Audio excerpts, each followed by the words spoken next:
Have you ever been in a conversation that just suddenly died? You know the feeling I am talking about. Imagine you are standing in the office kitchen, or maybe waiting at a bus stop. Someone turns to you and asks a friendly question.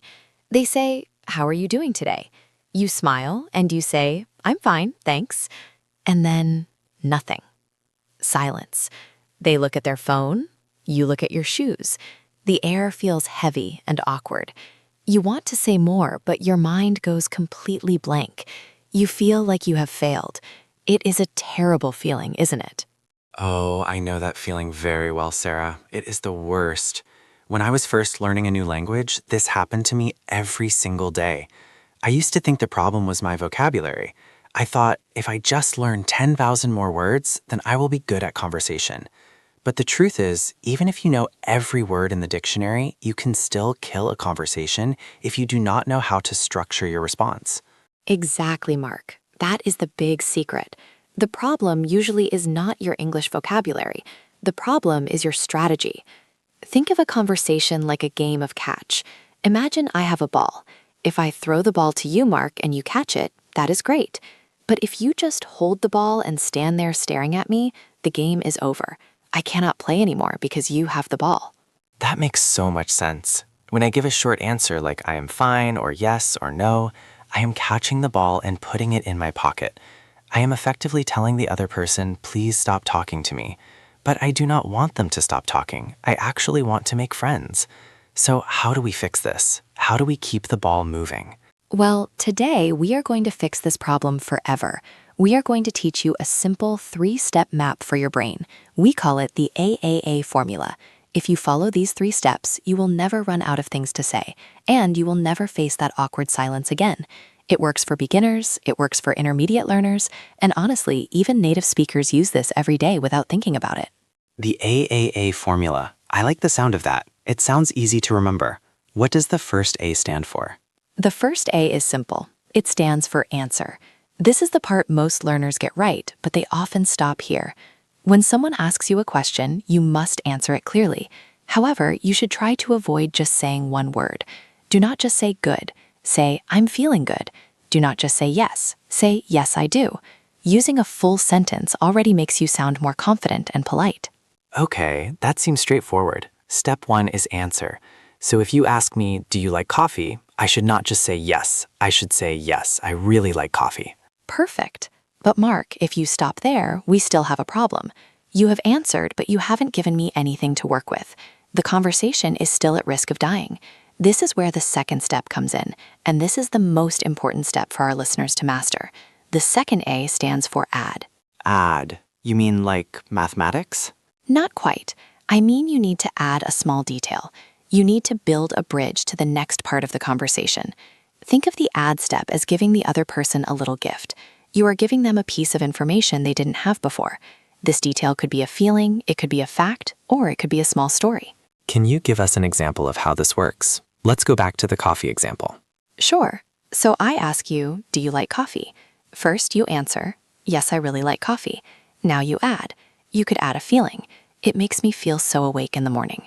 Or you could add a fact. I usually drink 3 cups a day. Or you could add a preference, but I only like it with oat milk. I see the difference. That is huge.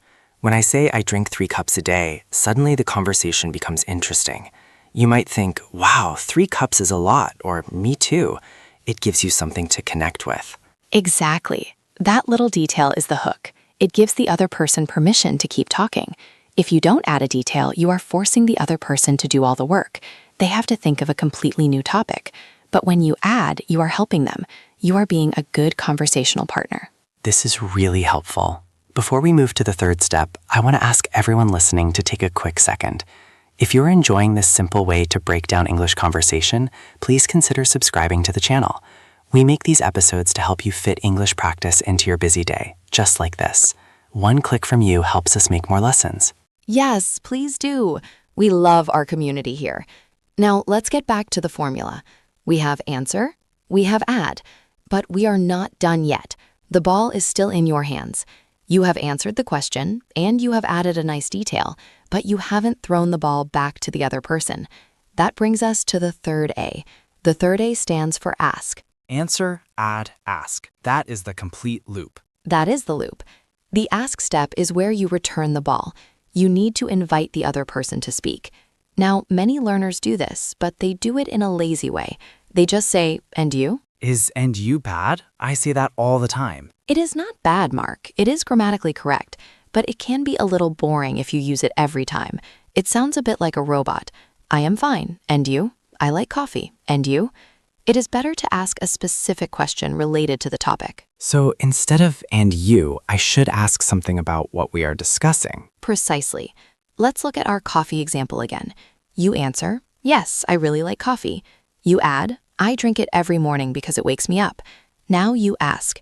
You could say, "How about you? Are you a coffee drinker?" Or, "Do you prefer coffee or tea?" That flows so much better. It sounds like a real chat between friends. Yes, I really like coffee. It wakes me up in the morning. Do you prefer coffee or tea? That feels completely natural. And notice what happened. You took a simple yes-no question and you turned it into a full paragraph of speech without stressing about grammar. You just followed the map. Answer, add, ask. I think we need to practice this. Hearing the theory is great, but our listeners need to feel how it works in a real situation. Can we try a few different scenarios? That is a great idea. Let's do a simulation. I will play the role of a neighbor or a colleague, and Mark, you use the AAA formula to respond. We will break it down so the listeners can hear the parts. I'm ready. What is the scenario? Okay, imagine we are at work. It is Monday morning. We are standing by the elevator. I turn to you and say, "Hi, Mark. Did you have a nice weekend?" Okay, step 1 is answer. I need to be clear. Yes, I had a great weekend. Good, but don't stop. Step 2 is add. Give me a detail. I went to the park with my dog. The weather was perfect for walking. Excellent. You added a fact, the park, and a feeling. It was perfect. Now step 3, ask. Throw the ball back to me. Did you do anything special this weekend? Perfect. Now put it all together. Listen to how smooth this sounds. Yes, I had a great weekend. I went to the park with my dog because the weather was perfect for walking. Did you do anything special this weekend? And see, now I want to answer you. I want to tell you about my weekend because you asked me a specific question. The conversation is alive. Let's try one that is a little harder. Sometimes people ask vague questions. Imagine we are waiting for a train. I say, "Wow, it is really cold today, isn't it?" This is a common one. Talking about the weather is the national sport in England. Okay, let me try the AAA formula. Step 1, answer. Yes, it is freezing. Good energy. Now step 2, add. This is tricky with weather. What can you add? I can add a fact about how I am coping with the cold. How about, I actually forgot my gloves at home, so my hands are ice cold. That is brilliant. It adds a little drama. It makes you relatable. Now step 3, ask. Do you like this kind of winter weather? Beautiful. Let's hear the whole thing together. Yes, it is freezing. I actually forgot my gloves at home, so my hands are ice cold. Do you like this kind of winter weather? Mark, that is an A+ response. If you said that to me at a train station, we would probably talk for another 5 minutes about winter clothes, summer holidays, or getting sick. You opened so many doors with just 3 sentences. It is funny, Sarah. When you break it down like this, it feels less scary. I don't have to be funny. I don't have to be clever. I just have to follow the steps. I answer, I add a detail, and I ask a question. Exactly. It takes the pressure off. You do not need to perform. You just need to participate. And there is a hidden benefit to this too. When you use the ask step, you stop talking. You give yourself a break. It gives you time to breathe and think while the other person answers. So it actually makes listening easier too. That is a really good point.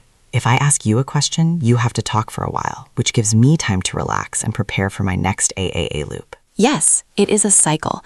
You use AAA, then they speak. Then they finish, and you use AAA again. You can keep a conversation going for 10 minutes, 20 minutes, or an hour, just by repeating this pattern. I want to ask about the add part again, Sarah. Sometimes my mind goes blank and I can't think of an interesting fact. What should I do then? That happens to everyone. If you cannot think of a cool fact, just share a simple feeling. Feelings are always valid. If someone says, "Do you like this music?" and you don't know what to say, just say, "Yes, it's nice. It makes me feel relaxed." You don't need to know the name of the band or the history of the song. Just share how it affects you right now. It makes me feel relaxed. That is simple enough. And then I can ask, do you listen to this band often? Exactly. Keep the add part simple. It doesn't need to be a long story. It just needs to be something other than a robotic yes. Even a negative feeling works as long as you are polite. Oh, really? Can I say no? Of course. Let's try that. Imagine I ask, do you like watching horror movies? Honestly, I hate them. They scare me too much. So step 1, answer, no, I don't really like them. Step 2, add, I get nightmares easily, so I prefer comedies. Step 3, ask, are you a fan of scary movies? That was perfect. You were honest, you gave a reason, the ad, and you asked me for my opinion. That is a wonderful interaction. You don't have to agree with people to have a good conversation. You just have to use the structure. This is really empowering. I feel like I have a tool now. I am not just hoping the words come out right. I have a plan. That is our goal. We want you to have English in your pocket, ready to use. Now I have a challenge for everyone listening. I love a challenge. What do we have to do? For the rest of today, I want you to practice the AAA formula. But here is the trick. You do not have to do it in English yet. Try it in your native language first. When your friend or your partner or your parent speaks to you, catch yourself. Are you just saying yes or okay? Stop. Force yourself to answer, add, and ask. That is a great way to build the habit. Once you feel how natural it is in your own language, it will be much easier to switch it to English. Exactly. And then, once you are ready, try it in English. Next time you order a coffee or see a colleague or text a friend, don't just answer. Add a detail, ask a question. See what happens. I promise you, the other person will smile and the conversation will flow. It really changes how people see you. You go from being the quiet person to being a friendly person instantly.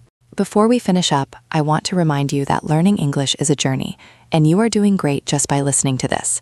Every minute you spend listening is a minute your brain is growing. You are building the patterns that will help you speak fluently. Absolutely. And if you found the AAA formula helpful, please give this episode a like. It helps other learners find us so they can stop having awkward silences too. And if you know a friend who is struggling with small talk, share this with them. They will thank you for it. Thank you so much for spending this time with us. Remember, conversation is just a game of catch. Don't hold the ball. Answer, add, ask. You have got this. Thanks, everyone. See you in the next pocket-sized lesson. Bye for now. Keep practicing.